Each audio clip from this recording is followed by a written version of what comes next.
demand, of course, population, but really it's the consumption of meat and the diversion to fuels. So the demands on land is increasing, and the land itself is decreasing. The fertile lands especially, we're losing soil, we're losing water tables. And then with climate variability from climate change, it's harder to produce it. So the first instance, and most of my colleagues and plant scientists say that's enough, just dealing with food security is hard enough. And then my colleagues in the school of Fenner School are working on habitat loss and fragmentation, and they hate us in agriculture because we're to blame for most of the problems, and they're getting slammed by climate change and invasive species. And there's many meetings looking at expansion of tropical agriculture, that is one of the last areas to expand our food production. And you see it in Brazil, and soybeans are expanding to fatten cows. So there's a biodiversity, and protecting our existing forests is a huge challenge, and many people work on that. And then the climate challenge, which is certainly an energy change. We have a huge amount of work to do to switch to renewable energy. 100% renewable energy is necessary, but not sufficient. We probably need 300 or 400%, or in Australia, maybe 700% renewable energy just to clean up the iron that we export. So all of those together need some sort of joint solution in the land sector. And even switching to renewable energy, to actually get a stable climate, we need to draw down about 10 gigatons of carbon per year globally. And can I break in, Justin? Yeah, go ahead, sure. Are you a fan of Tim Flannery's suggestion of seaweed? Yes. As a significant... Yes, I'm a fan of Tim Flannery. He was an early advocate of biochar, and I've got biochar in here. So the ocean system, that'll be discussed in 2 weeks at our negative emissions conference at the Shine Dome. Still plenty of seats available. It's actually going to be kind of a small group so far. First day, I think it's the 30th, is going to be more policy, and the 31st I'll present this. It's more science. So what I'm going to talk about now is a land solution, but the ocean solution, if you, like Tim Flannery and several other studies are talking about, if you farm ocean afforestation, 10% of the world's oceans, which is quite a lot, it's 35 billion hectares, right? And size of Australia or something, yeah? Yeah, floating around in the ocean. You could do that, and if that was seaweed, that would get us a large amount. I think it's still a lot farther away from ready to develop, but Paul Hawkins got that kind of marine permaculture array as one of his emerging technologies. We have to do that, but it's still a ways off. And there's a lot of benefits. So yeah, part of how do you get to 10 gigatons? It's going to be land, blue carbon along the coast, and also some deep sea kelp we have to bring out all the stops here. It's kind of an and for all these things, and they all need to scale quickly, and they're all going to have side effects that are still unknown, but it's becoming more turbulent, and that there's no other options but to kind of push everything all at once. I'm afraid. Okay, so what we're seeing is record droughts. This is just the beginning, I think these kind of droughts that are 50-year records are going to make the next decade and land clearing. We're seeing plenty of land clearing, and this negative emissions is coming. So here's the cycles of droughts, fires, and floods are all intensifying. Even in the best case scenario, the next decade is going to be unlike anything that humanity has seen, and we need to kind of build the resilience for agriculture. And at the same time, we can draw down carbon into land. The land clearing has been out of control, but these modified marginal habitats are the locations for regeneration now. And some of this has been cleared before, and it's kind of full of invasive species. And so it's what I'm talking about is trying to be semi-natural or enhanced, or we're trying to take the best lessons of nature and go faster than normal regeneration would happen. So where in the world, there is about 10 billion hectares of habitable land. There's the 35 billion of ocean out there. But half of the land is already in agriculture. Most of that is grazing land, 4 billion, and about a billion and a half are annually cropped. So you're already putting tractors over there, and that's the area where we can do regenerative agriculture. I think it's going to have to shift. We're going to lose. We're going to hit rock bottom without shifting to more regenerative approaches. So it's not so much an if is just a when people have to change practices. And on the margins there, which is this marginal box in red, that's what's growing. And there's 1 to 2 billion hectares there that was previously farmed or doesn't produce much, highly degraded, overgrazed, but still suitable. Getting enough rain used to be farmed, so that's a target for regeneration.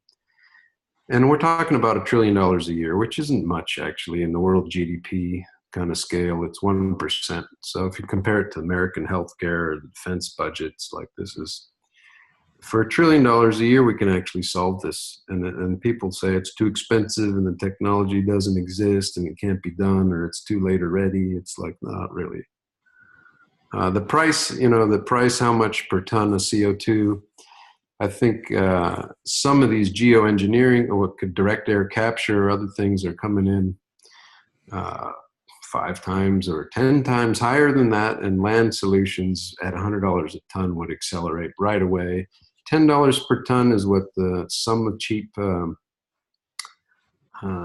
natural climate solutions that the Nature Conservancy. I think there are a few low-hanging fruits, but I don't think we should expect to do this too cheap. On the other hand, trillions of dollars fly around the world every day in hedge funds and it's like, anyway, that's kind of the rough. It's all within range and doable if we're serious about it. So the secret is how do we solve this wicked problem that has both a food security, a biodiversity habitat, and a carbon sequestration as we integrate these by going vertical, deep roots of foundation and tall trees in intermixed agroforestry kind of solution on degraded land. And that's a two parts to the thing. One is infrastructure, which we like to do. That seems to be apolitical. Everybody agrees we need land improvement and development, and much of Australia's land has never really been improved. They haven't done more than dig a few dams out that are largely in the wrong places and are leaking now, the roads but compared to agriculture and other more intense parts of the world, there's much to be developed. It's either degraded or unimproved, much of this continent, and overrun by introduced feral species. So getting some heavy earth equipment into them. We have one of the best mining industries, for better or worse, in the world if it was put to good use, such as contouring, building water, capture infrastructure to be able to build the resilience into the farm system to be able to handle the intense floods and droughts, and the drought followed by the flood. I think when it does rain, we'll see a lot of topsoil run away, but if you're ready to catch that, and then you can use the renewable energy on farm, local, to pump the water up the hill, to purify the water. And then the fourth piece of that infrastructure puzzle is new scientific, satellite-based monitoring, drone surveys, camera towers, little weather stations, and that's all very cheap now. It's just a matter of knowing how to deploy it. So once you build these farm units that have earthworks, water power, and data, you can start to manage them. And then it's a question of what are the plants and the microbes that fit well into the right environments. And we're talking about perennial grasses and trees, acacias and eucalypts, in the right mosaic kind of patterns for the landscape for carbon capture. And then as those trees and grasses grow, you can do some silvopasture, some intense rotational grazing, and some cropping, but not quite at the intensity that we're expecting, in industrial agriculture. A little. I think we'll get more yields in the bad years, but less yields in the good years. It'll tend to be more consistent, and we want to capture the carbon and store it with biochar and rocks. So that's enhanced rock weathering with ground up basalt, essentially. So the thing is that we want to kind of really develop this, and I just had a discussion with my group today about building the software for experimental design, so that just like when you think about putting a house on a knockdown rebuild, which I did here a year ago, you have designs that are sort of known to work, scientific principles, and they can be built when the banks are ready to finance them. So we're thinking of really looking at all the land of the continent and figuring out where the trees could be, where the dams could be, and doing an in silico sort of regenerative. Pretend, if a farmer was enlightened and the banks were ready to finance it, what would you do? And so let's get the proposals essentially scaled. And then, hopefully by the dozen or something at least, you would be building these and then managing them and learning, and then repeat the cycle. Justin, do you want questions as you go? Or? Yeah, go ahead, jump in anytime. So with land improvement and improved water management, yeah, are you talking more about at the individual farm level with local dams, or do you have in mind some major sort of snowy scheme level projects, so the Bradfield scheme or something like that? I looked at that Bradfield scheme. I actually am imagining it more at the small level, at the 100-hectare kind of pixel, 1 kilometer by 1 kilometer, 1 million units.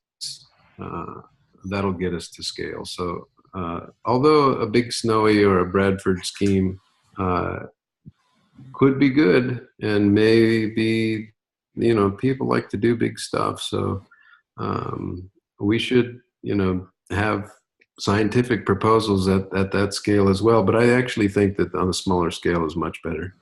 And some farms are 1 million hectares anyway, so they could do these kind of terraforming, and they are already. I mean, the cows, they're running.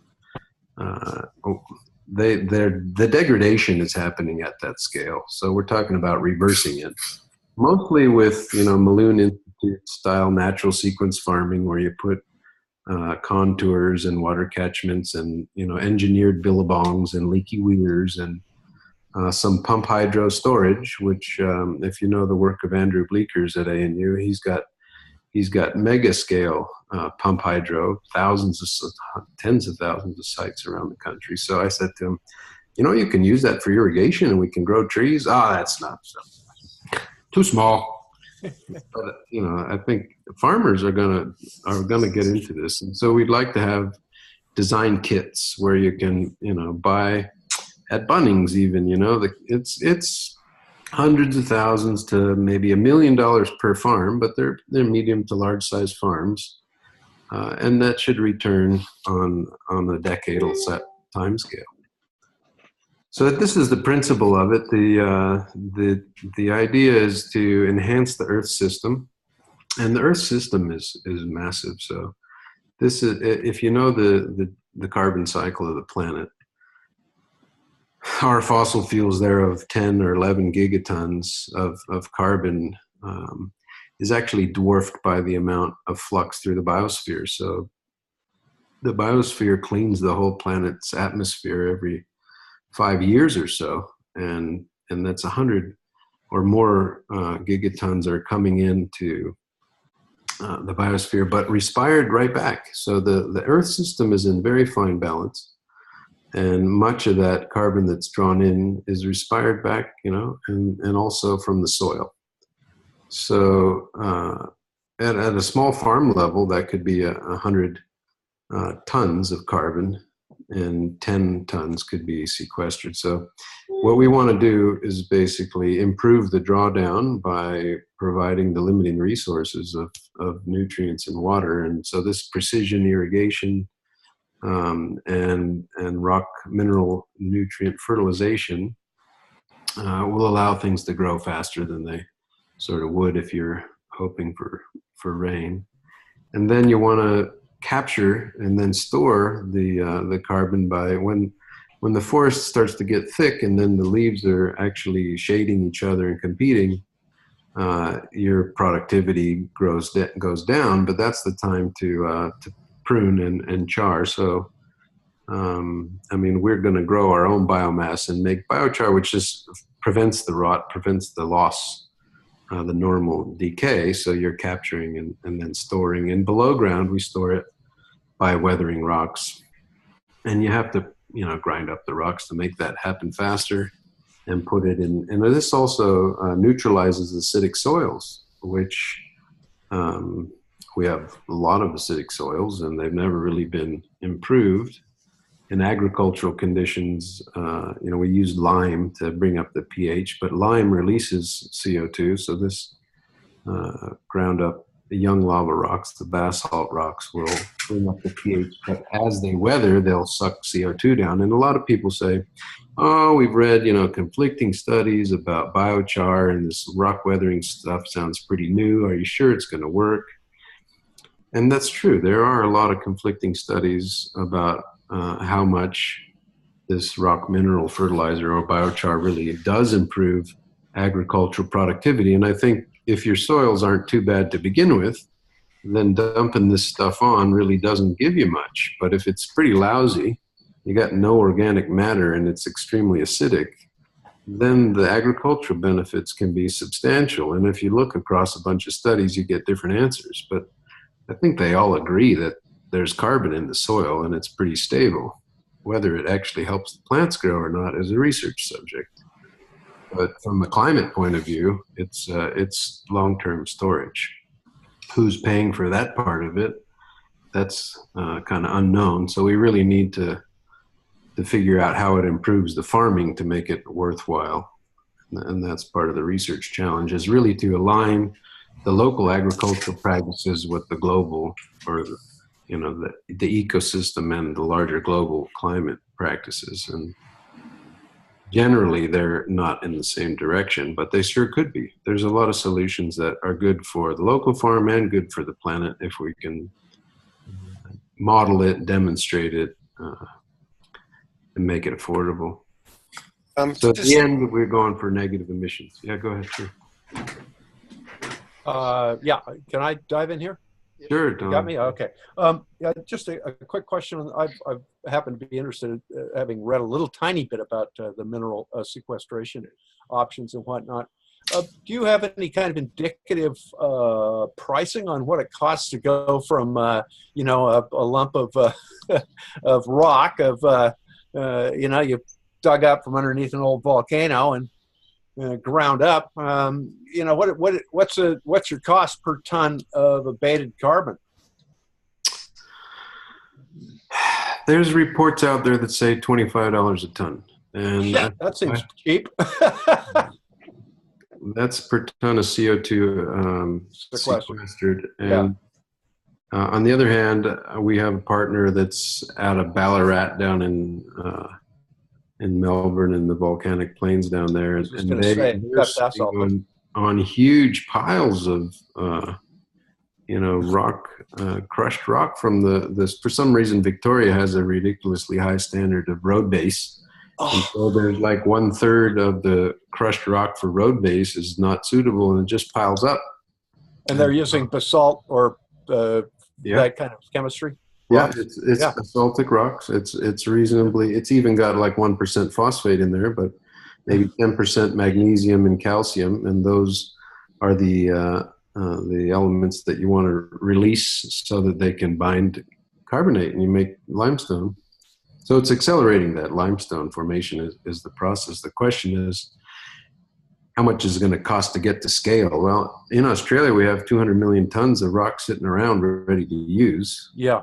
Toward the end, you'll see that that's only enough for a few months if we really deposit it across the whole country. But we have mining industry that can dig up a gigaton of iron and a gigaton of coal, and I'm proposing that the coal miners switch to basalt. Yeah. So it's convenient, actually, that they have the equipment in almost the right areas. Yeah, interesting to think about how that would be, how we fund it. But at $30 a ton, if there's anything remotely like that, seems like a bargain compared to some of the other sequestration numbers. Yeah, and I'll get on to a few more details at the end. Okay, yeah, all right. Sorry, enough out of it. No problem. This is my little climate chambers. That's kind of cool. We want to simulate this stuff in the lab and also do it in the field. Here's what I pulled out from satellite data. So people's land classifications all disagree because of historical and political things in different states and the federal government. And we say, what's a forest and where it's so the data that I'm showing in the colored pixels here. And if we regenerate it, it turns green. This is 100 million hectares. This is the dynamic vegetation models that Geoscience just released. This is processed by our colleagues in the Fenner School, and so it's not. This is raw data interpreted by machine learning and then labeled according to humans that are trying to put labels on it. So basically, in yellow we have our cropping system, and that's mostly wheat with a little barley. It's 30 million hectares of mostly what you'd say by international standards is marginal yields. We get like 1 or 2 tons. It's quite extensive, and they don't even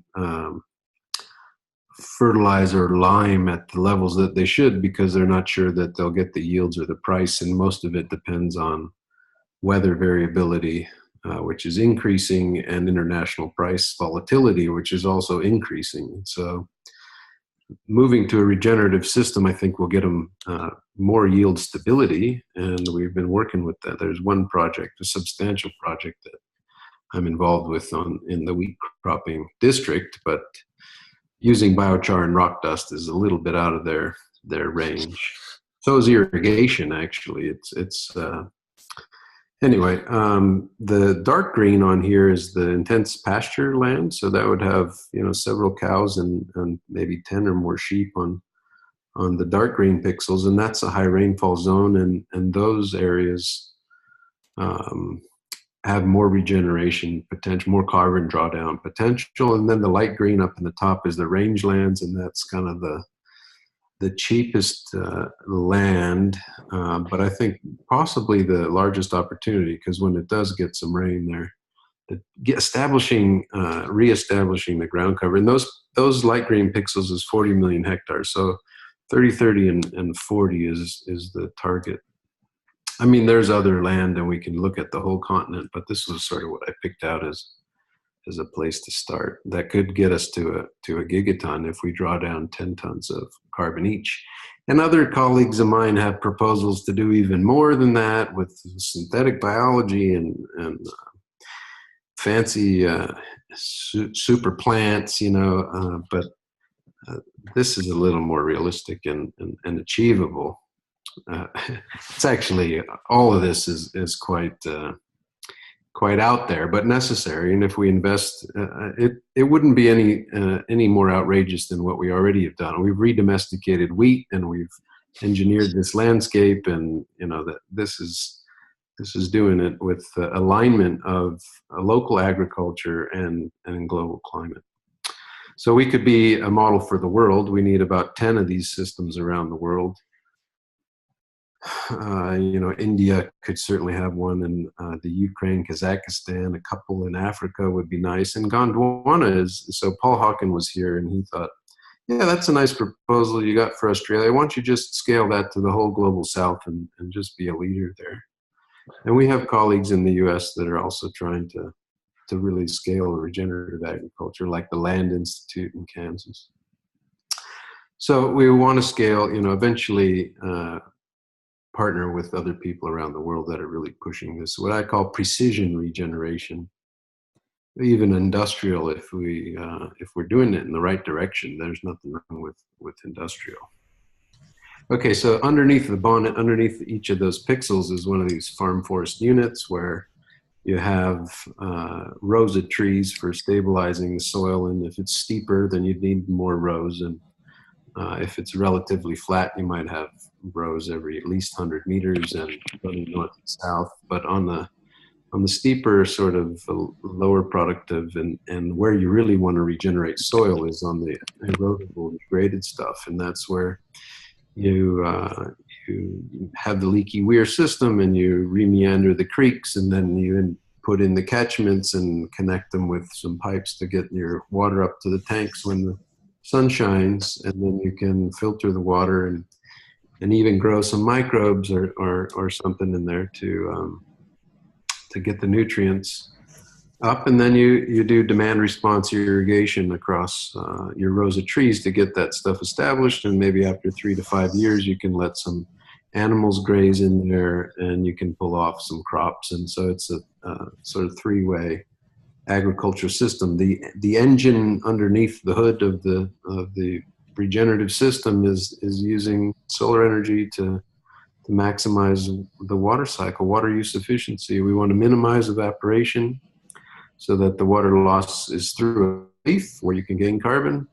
And when it does rain, even intense rains, we're providing the resilience is giving you flood control and drought relief, because your catchments are slowing the water so that it percolates into the system and recharges your dams and your bores, and then the rivers flow more consistently, and you pull out what you need for when the soil moisture hits the kind of minimum level. So you wouldn't just drain the rivers. And initially there is going to be a short-term take of water upstream, but once the soil and the dams and things are filled, then there's more consistent water downstream. So it's a short-term.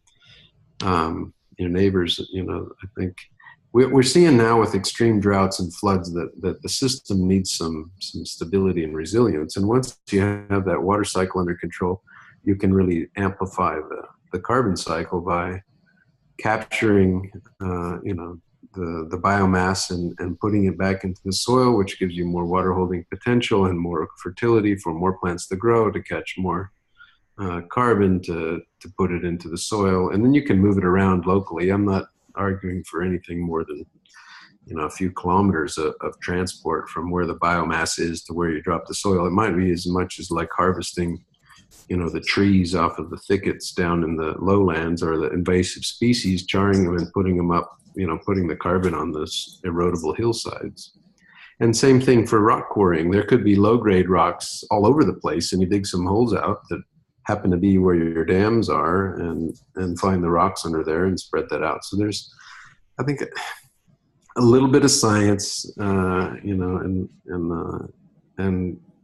go to scale on this. It's not that complicated, really. Here's the proposal for, a pilot site right here in Canberra. It happens to be university property. And the ACT government sort of approves this. They offered us this light, this shaded area in gray as a kind of a buffer strip to put into the system. But a little bit of land use politics. They said, "Are you going to do forestry? Because it's currently grazing." And I said, "Yeah, I want to do all of that, and cropping too." "Well, you're only allowed to use, you want it to be a forest or graze?" "I could help you change the land use title, but this mixed agriculture that you're proposing, that doesn't exist. So we need, that doesn't, they don't know, regulators don't know what to do with this proposal." So we have to work with them on that. The idea is that above ground, you're harvesting agricultural production, and you're improving your soil fertility below ground. and finding the right mix of trees, pastures, and crops. You know, and that this, you have income and you're making investments below ground, and you're returning you know, farm products to help pay for the investment.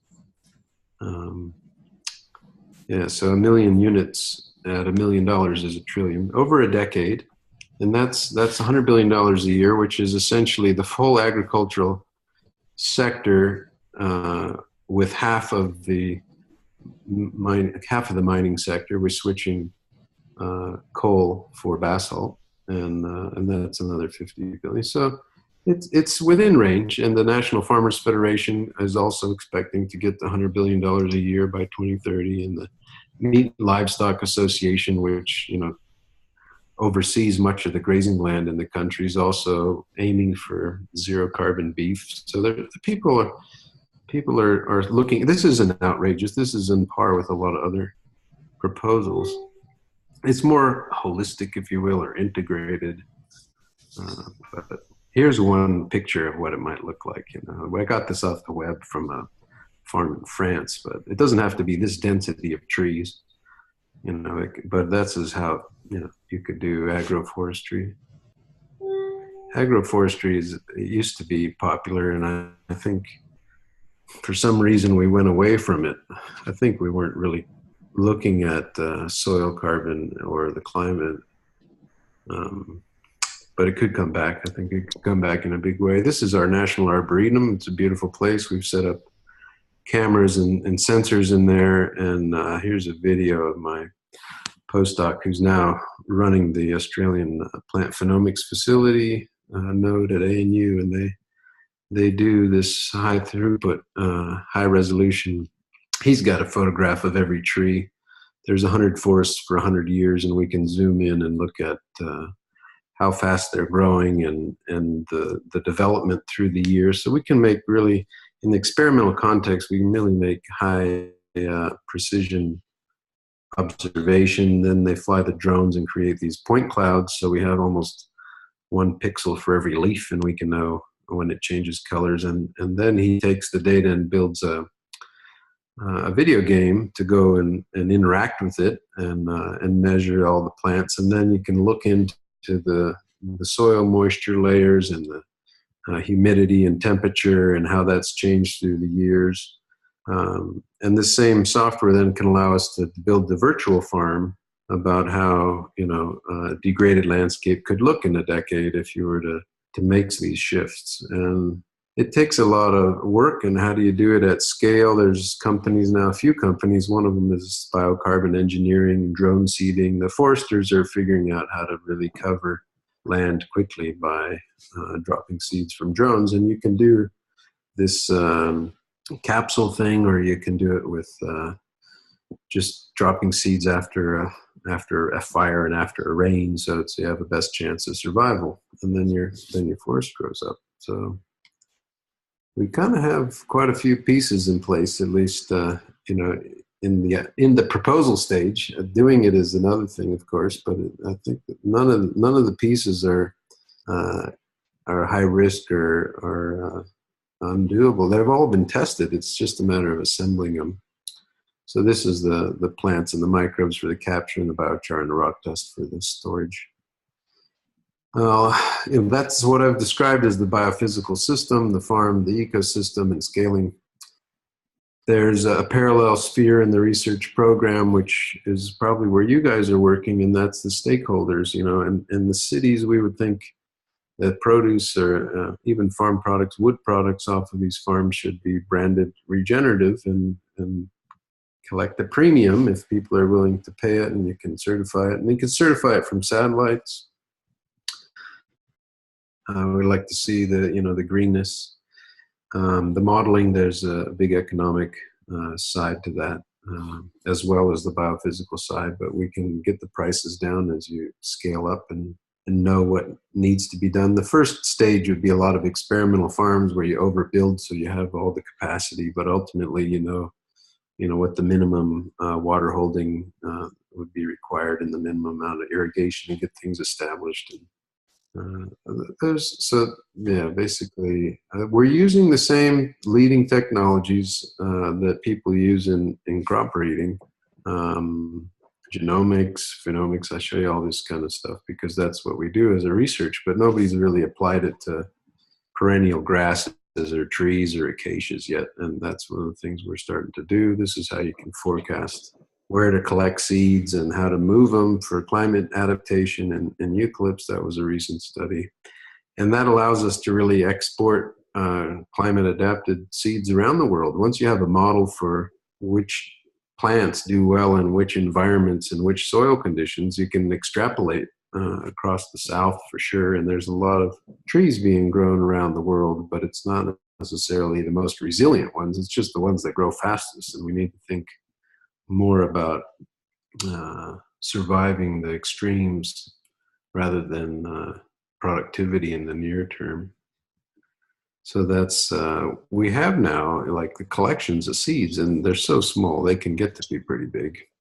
This is one of the last slides here. This is just, if you model what traditional regeneration is to put little plugs in with your community groups on the weekend, and I've done this with my kids, and it's wonderful and everybody feels good, and sometimes the trees make it and they start to grow, but they're not going to grow too quick. They're essentially waiting for the rain and growing in substandard soils, and they're really tough plants, and they do make it, but they don't make it fast enough. And on the right side, if you fertilize and irrigate, you know, they just can take off.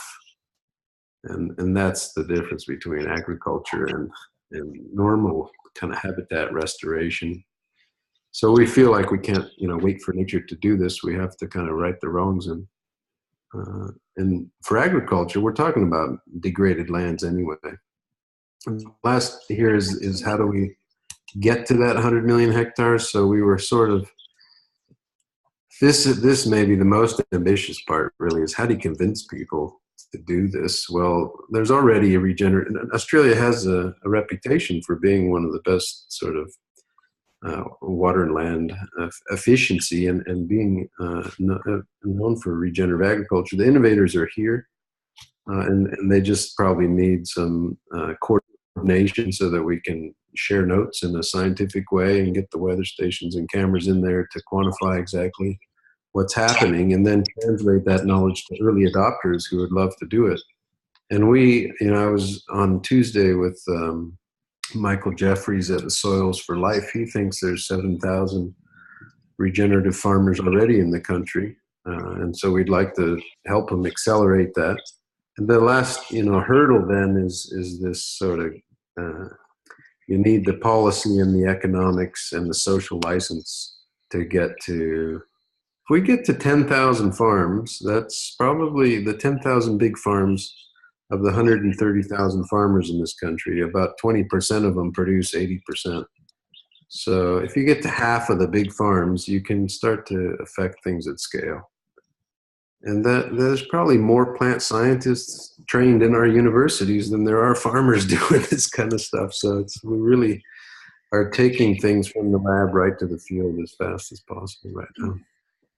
And here's the little models to kind of demonstrate it for the politics. Michael Jeffries is going to a drought relief prime minister thing on the 26th, and he might show some of these. This is basically on two axes. The horizontal is the carbon or the environmental axis, and the vertical is the economics. And you know, farms are failing in red, and you can do price kind of supports or bailouts so that they fail slower. But ultimately, this is kind of 30 years projections with increased climate change and variability. It's not pretty. And so if you don't invest in land like I've suggested, then we won't dig our way out of this. You know, we can continue to throw money at the problem, but if you really invest in land improvement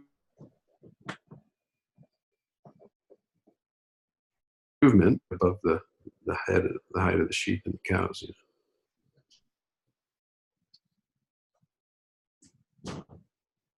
Not butter, okay. So monster pillars on our landscapes that'll be really Justin, I think we're losing you. Can you hear us? You got us, Justin? Yeah, I am here now. Is that all right? Okay. Yeah, we're kind of, yeah, all right. Yeah. Basically, it's uniting this the primary No, you're dropping out. You there, Justin? industry. Sorry, I am. Yeah. Hello? Hello? Can you hear me? Yep. Maybe your internet's dropping in and out or something. We just the last little half minute. We Okay. Yeah, we heard virtually everything up until just about a minute ago. Are you doing a video stream? Can you shut Ah! Aha, the culprit. Busted! You're sucking my bandwidth and they can't hear me. Stop watching Netflix. Yeah, that's exactly what it was. Just one question. I'm glad she didn't turn that on till the end. Yeah. Just one question I have about biochar. Sure. What do you do with it so it doesn't become a fire hazard? So what happens to all these kind of millions of tons of charcoal? You got to bury it in the ground. You know, I think the annual, you got to maybe once or twice a year, you go down the rows and chop off the stems, let them dry. And then there's a mobile biochar maker that the guy, Adrian Moffat in Melbourne, sells, the container size thing, and you go after and char it. And then you'd need probably a third pass with the rippers to rip it down into the ground. I think that the fire hazard will actually be lower in this system because you're not letting the fuel loads build up too high. You're managed. It's kind of like pre-burning, the same principle with the early burning of the savannas in the north now, that you're keeping you could harvest in the early summer before the leaves become a liability for water loss. And then instead of those rotting, you're talking small branches and could be fodder, actually, forest fodder. And then so some of the sticks could be chewed on and some could be charred. And then you get it into the ground. And then you apply rock dust also on an annual basis. So we kind of have to work out exactly when and how to apply that. But it shouldn't be more than a couple passes of the tractor each year. And some of the land doesn't get that, and some of it gets too much tilling. But unlike Northern America, where no-till is a good thing, I think in Australia I mean, certainly some wheat fields are over-tilled, but a lot of the rangelands could use a rip to break up the clay pans and even mix the sandy soils with the clay soils so that you can get more of a loam type of situation. That's all part of the land improvement that just needs to be done. What do the microbiologists tell you about the impact of doing that?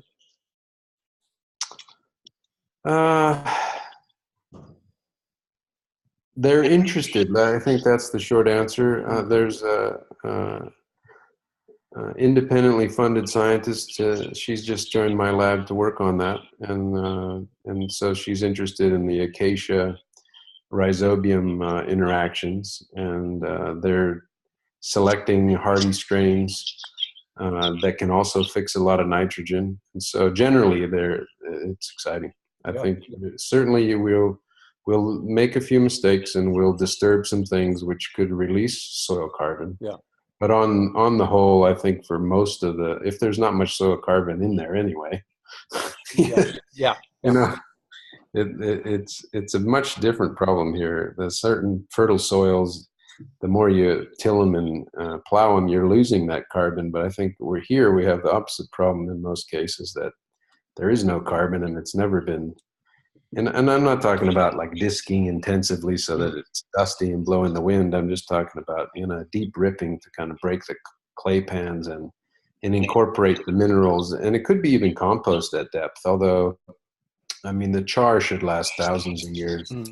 Whereas organic compost would feed the microbes, and they could weather the rocks. So we kind of have to get that balance right. Ultimately, I don't think I'll sit here in Canberra and make prescriptions for the whole country. It's just an outline, and we want farmers to learn how to do this themselves and then report back and build and improve the models. And I think there's going to be hundreds of solutions, not millions of solutions. There'll be certain climate types and certain soil types that the innovators are probably already on their way to figuring out. Here's the overlap of the rock mineral resource, light green here. Yeah, yeah. So The granite belt. Yeah, the granite belt. That's right. And light green is the basalt plains. This is the big one down in Victoria. And then overlaid is our coal and gas, you know. So Latrobe Valley, they need to move the equipment to the other side of the city. But in Newcastle, there's a huge basalt plain right there in the center. So it's not a bad place to start. And then up at the Adani site, you know, they're building a train line, but just north of there is another basalt plain. So this is land development and northern infrastructure. You know, we need to mine anti-coal rather than coal. Well, yeah, which made me think, if I could interrupt you there on that front, is if you could sell offsets to large corporates in the form of basalt, so you could seed the business. Right. They'd pay a premium for it and for the posting rights and all the rest of it, and then you could start working out the numbers and getting that with some cash flow happening. You know, and I thought, especially for those of us who fly too much, it would sure be great to pulverize a few hundred tons of basalt, you know. And you can dump it in, and if it washes down into the oceans, it can fertilize the Great Barrier Reef. You know, like this is wonderful.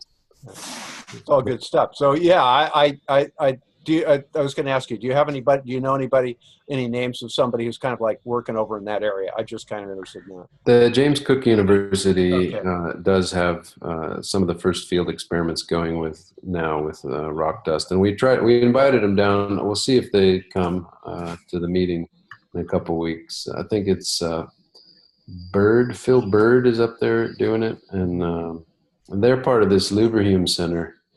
So I think the rock mineral fertilization is younger than biochar, but these storage kind of systems are accelerating, and there'll be other parallels for nutrient fertilization of the oceans, and there's a lot of things happening in this area. And we have talked to the oil and gas people, and they said, look, we'll buy all the abatements, all the offsets you can give. And I said, look, I try to sit there and not flip out at them, but they want to keep mining. And I said, of course. It's not offsets. You have to leave the stuff in the ground. We're trying to sequester yesterday's emissions, not allow you to keep digging this stuff, you know. And if it's stranded assets that they can have a use for, then they might be interested. So it's very difficult discussions with these guys, because they'll just suck you up, and then I become greenwashed. You just become a tool, and they write over and say, look, we've got this system here. You can stop divesting from us, because we're actually the biggest players in regenerative agriculture. But it's a different game. You know, I think the energy, and we had some discussions with the oil and gas people, and I said, do you see the evolution of your industry as moving from fossil energy to renewable energy, or do you see the evolution being from pulling carbon out to putting it down? And they basically said, oh, we're not sure, maybe either or neither. Yeah. Do we have to talk about it? But they're right here at the table. I mean, they don't miss. I think that the banks are also kind of watching to see, and we were hoping the university would make the first move, and then the banks, they said, look, we have a whole list of stranded assets. If you want land for basically nothing because people haven't paid the mortgage, we could, you know, this sounds like a way of bailing out farmers too. So there's still more pieces that need to come together, and nobody wants to be first. No. Including the university, unfortunately, but it's anyway, maybe next year. So Justin, you know, you paint a picture of Australian agriculture not really making maximum use of the land, irrespective of climate change and what have you. So we've had the CSIRO, which has an incredible reputation. We've had agronomists working with farmers for years. I mean, that's been ongoing. What's gone wrong? I mean, why haven't the fundamental problems been addressed before? Yeah, that's a great question. I mean, a lot has gone right. Don't get me wrong, and it's an incredibly challenging environment. Coming out of the Midwest, where anybody can grow anything because it's just deep, fertile soils, and rain comes like a sprinkler every afternoon. You know, what we do here is amazing given the challenge, but basically it's lack of investment. And also an entrenchment that, you know, doing right by the globe is not our important. We're trying to do the right thing in the near term. It's basically nobody wants to put much money in because they're not going to get much out.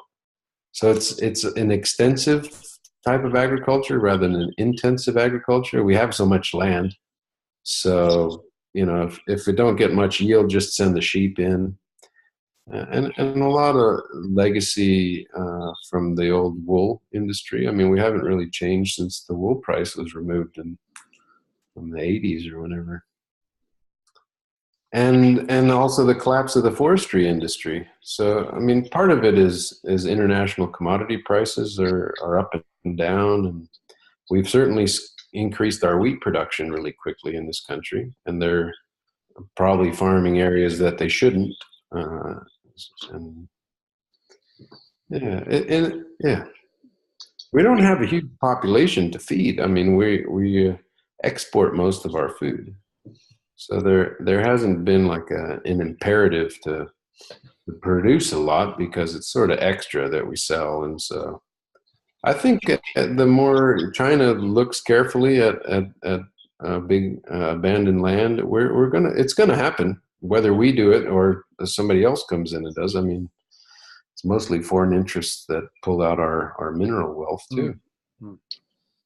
Just one question I was thinking about. I haven't read much about biochar in the past. With the bushfire danger, wouldn't it be an option to use kind of carbon farming in our natural forests to reduce the fire load in our forests? To reduce bushfire danger? Yeah, the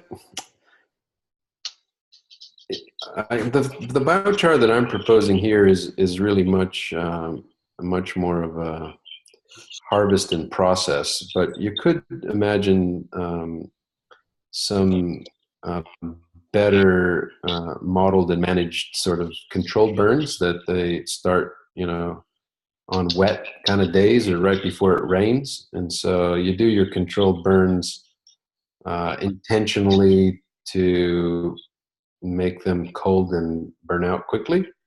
So instead of a hot white ash fire, you get a kind of a cold black char fire. But yeah, so I think managing native areas and controlled burning is different than the agro kind of approach that I've laid out. But there certainly are approaches. I mean, the trick for biochar is you need to get it into a low oxygen container. So you put the dry biomass goes in there, and you start the fire, and you put the fans, and you get it really hot to 500 Celsius, and then you cut the oxygen, and you let it smolder for overnight or a few hours at least, and then you dump it and you do it again. So that's not, and yeah, so you don't. It makes perfect sense on a farm where you're going through and harvesting, but it doesn't necessarily kind of replace the bushfire management, except probably around urban areas or something. You know, like for protection of homes, you could certainly get out there and anywhere that you're managing it kind of intensely, where you have at least one person per 100 hectares in a tractor, right? Like, but some of these areas are so vast that there's nobody on the ground. Austin, we normally only go for an hour. Are you happy to keep going a little bit longer? Or? Yeah, I got a little more time, yeah. What about Netflix? Yeah. We'll come in here in a minute. Yeah.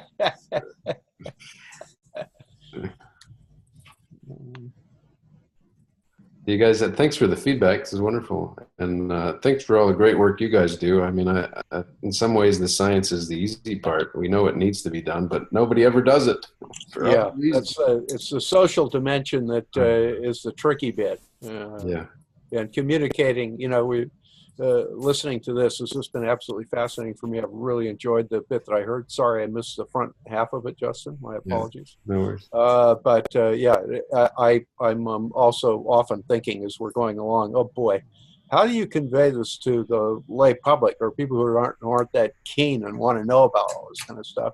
How do you spark that? It's not something I have an answer for, but it's just the great challenge is I think we have an existential dilemma facing us, and yet we're dithering. And I think, but the only thing that makes you feel healthy and good when you're facing an existential dilemma is doing something. Yeah. It's a really simple relationship. Yeah. You know, where your objective is let's do something. And well, let's buy some hobby farms and start this. You know, like $1 trillion for Sydney and Melbourne over a decade is nothing. They're always building, you know, 1 million homes here and there. And if you want to sell one of your sports stadiums, we build sports stadiums here. We pull them down and rebuild them for 30 years. They last, and then you bung up a new one. Entertainment center. Yeah, I mean, you know, I still get people saying to me regularly that it's all just a money-making scam. And it's happened to me more often than not in the last few days. I mean, climate change, the whole thing. So it's just a money-making scam. So we've all got our challenges, and that's how come it's listed on the stock exchange. Yeah. I thought you put the money-making scams.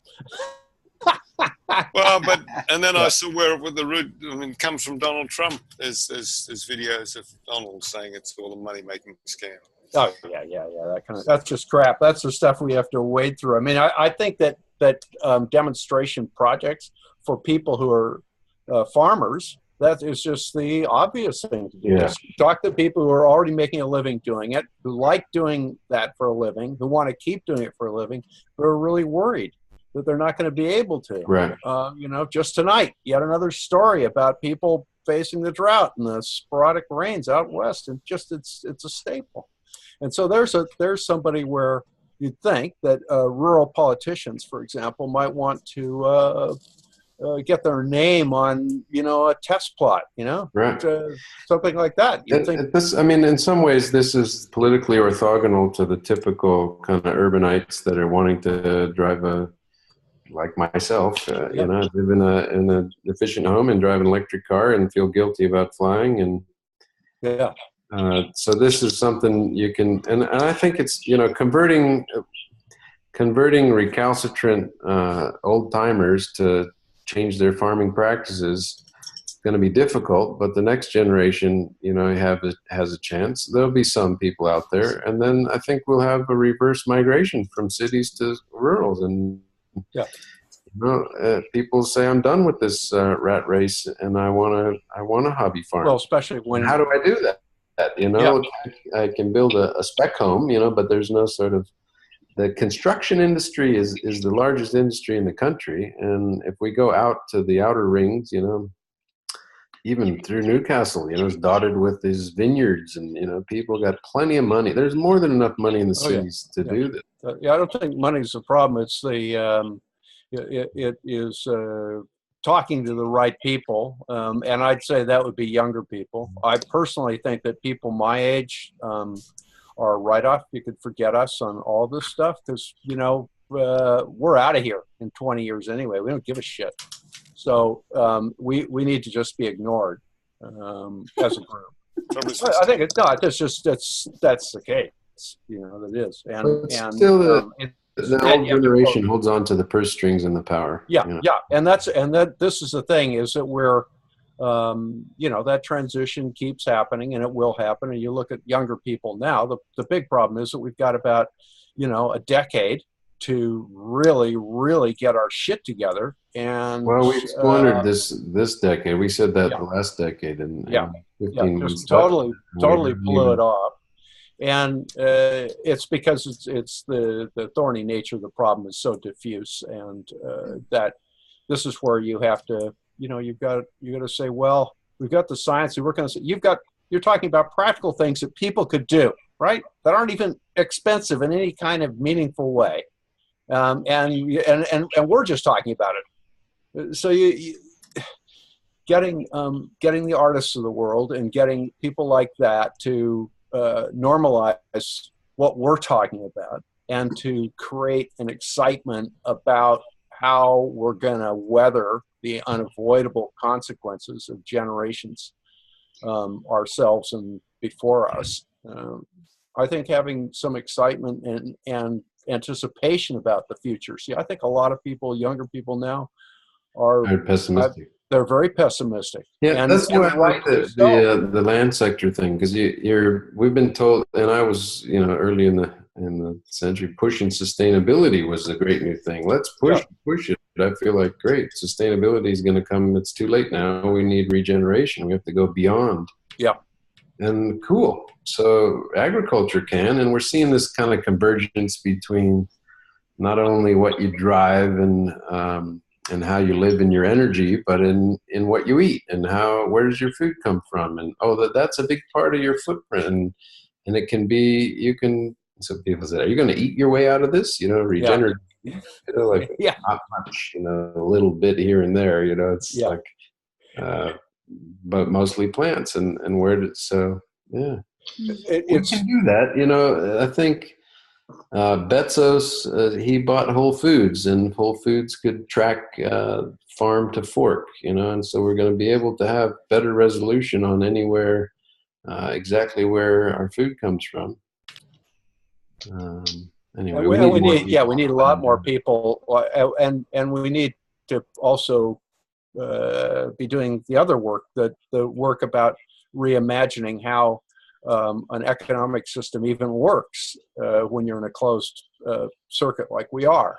And there's a whole lot of work that has to be done. Guys who accumulate huge amounts of wealth like Bezos and others, that's actually really a bad way. That's a very poor output from the system that you're just it's just a luck of the draw as to what kind of guys got all that dough, is whether they're going to do anything with it or try and explore the universe or some shit. But to make our economic system work, what we need is a sensible price on carbon. Yep. So when the farmer puts the biochar in the ground, he gets a dollar in his bank. Yep.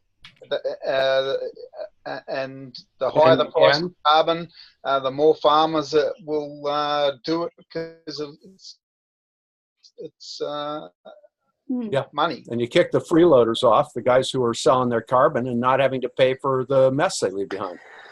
I know the money-making scheme. If it's making the environment better, that's why I was trying to separate the two axes on the map, because if you're in the regenerative place, then feel good about making money because you're making the environment better. If you're selling solar panels, I hope that's the money-making machine. It's an energy-making machine, and money is not the ends; it's just the means. And so some of these big guys turn it around.